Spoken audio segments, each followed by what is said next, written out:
Professor గాలి వినోద్ కుమార్ మాట్లాడుతూ సంక్రాంతిలోపు film industry తట్టాబుట్టా సదురుకొని Telangana నుంచి వెళ్ళిపోనన్నారు.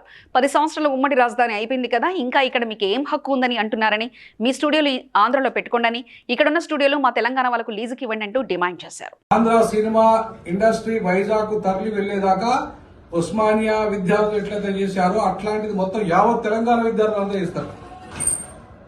పిలిపిస్తాం, మేమే పిలిపిస్తాం. ఓ ప్రొఫెసర్ గా తెలంగాణ ఉద్యమకారునిగా మేమే పిలిపిస్తాం.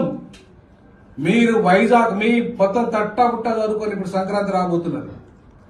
మీరు తట్టాబుట్ట చదువుకొని వెళ్ళి అక్కడే సెటిల్ కావాలి, అంతేగాని ఇంకా దోపిడీ చేయడానికి మీకు అధికారం లేదు. లాజికల్ గా, లీగల్ గా ఆల్రెడీ అక్కడ మిమ్మల్ని ముఖ్యమంత్రి గారు ఇన్వైట్ చేశారు, ఉప ముఖ్యమంత్రి గారు ఇన్వైట్ చేశారు. అక్కడ హీరోల నిర్మాతల లేకపోతే ఇంకా ఏది చిన్న కార్మికుల నుండి మొదలుకుంటే 24 క్రాఫ్ట్స్ 85% వాటా మాకే ఉండాలి. మీ స్టూడియోలంతా అక్కడ పెట్టుకోపోండి వైజాగ్ లా.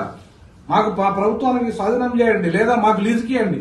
మా తెలంగాణ డైరెక్టర్లకు లీజుకి ఇవ్వండి, మా మ్యూజిషియన్స్ లీజుకి ఇవ్వండి, మా తెలంగాణ సినిమా హీరోలకు లీజుకి ఇవ్వండి. ఇవాళ రేవంత్ రెడ్డి గారు మిమ్మల్ని మేము please like and share, subscribe to BCN Telugu News. Please like, share and subscribe to BCN Telugu News.